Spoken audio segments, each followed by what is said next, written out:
What is going on, guys? Welcome to another Horror Guru review. Today we will be discussing M. Night Shyamalan's brand new movie, still in theaters, Knock at the Cabin. Knock at the Cabin. And if you haven't yet, guys, please make sure to like, subscribe, share this, tell all your friends about this page. We're really trying to pump this page up and make this the #1 horror review site for movies, upcoming old movies, any kind of movies that involve horror. So I hope you guys enjoy. Let's get on with the review. So to start out, I clocked this movie in at about an hour and 40 minutes. That's an okay time, but for this kind of movie, it dragged a little bit. But for the most part, it was a pretty decent movie. This is more of a horror / mystery type film. There's not too many killings in it. It's not like a slasher or anything with that nature. If you've seen the trailers, then you would know what it is you got the 3 protagonists in this. They are Eric, Andrew, and Wen.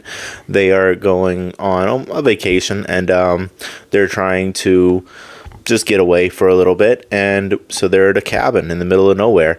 And what happens is, while they're in their cabin, they run into 4 people that seem a little out of the ordinary, a little strange. And from there, they get kidnapped and are forced to play their set of rules, the kidnappers.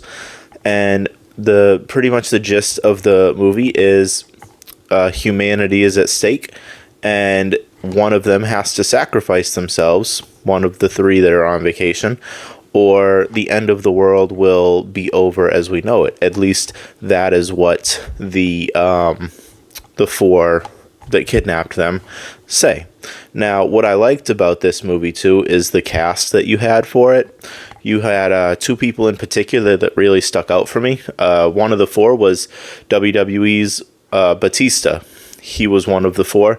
Another one, you might remember him from Harry Potter as Ron Weasley. Rupert Grint, he plays Redmond. The other 2 people in there were Adrian and Sabrina. All 4 of them, they did a great job when it came to actually acting and just doing their parts. Which, if you go into it, that was actually one of my pros. One of my pros was the acting was very, very good. Everyone knew their roles. Especially Batista. I think Batista is one of those actors that really, when he left wrestling, he went into it, and to me, he is one of the better wrestlers made actors. I would even argue he is better than The Rock at this point, because he knows how to diversify his roles, and that's just what he does in this. He really he gives a whole different role from other things that we've seen in the past. Another thing I clocked in that I liked was decent storytelling for the protagonists. You get a good idea of who they are. You get a good idea of what they want out of life, and what's going through their mind through this whole scenario between them and their daughter. You see a little bit of background story about them, and that's another big thing that I really like. I really like storytelling. For me, that's one of the more important things. Let's see, what else did I clock in? I said, kept you wondering about the 4 antagonists. That's a pro I put as well, because you just don't know, are they telling the truth? Are they lying? Is it all in their head? You don't know where their head is in this. Like, you don't know what exactly is going on and what's truth or not, without spoiling the movie. It leaves you wondering up until the final moments of the movie, where everything comes to a conclusion, and then it spans out. Also, it is a very unique concept. I really did like that. I thought it was something different, something we don't really see. M. Night Shyamalan kind of does that with a lot of his movies. A lot of his movies are out of left field. They're something that you don't really expect. I remember The Villages back in the day, or Villagers. But yeah, his movies are very, very weird. They can get weird. So that was one thing that I did like about this movie too, is that it was something that, you're not always going to see. You don't see this every year, this style of movie. So the things that I didn't like about it is I did feel like some scenes dragged out a little too long. For the story they're telling, they didn't need to drag some scenes out. Mainly in the middle. Usually when you get to that middle mark is when it's either hit or miss. Either we're go, go, go, or we're just going to stall out to get some more time in. That's kind of what I feel like they did a little bit halfway through. And besides that, I actually have with a con, whereas for the protagonist, you get a decent part of their story. You don't get a lot with the antagonists, the core four that are doing this. You don't see a lot of their backstory.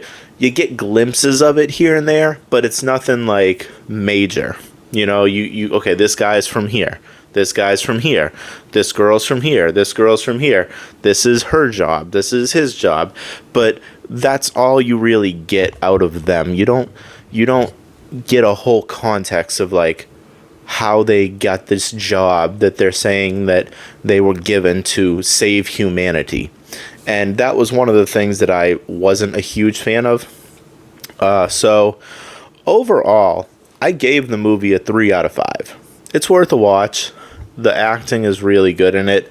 The people, you could tell M. Night Shyamalan wanted to go for something completely different, and that's fine. That's great.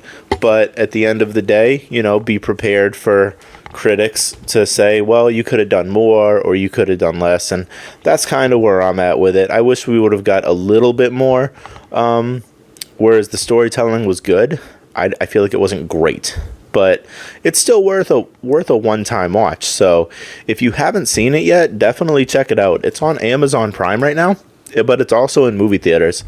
So that's my review for Knock at the Cabin, 2023 new horror movie, horror/mystery. Again, if you haven't yet, please do like, subscribe, share these to your friends. Trying to get this out. We're trying to get this going. So I hope everyone's having a great day. Peace.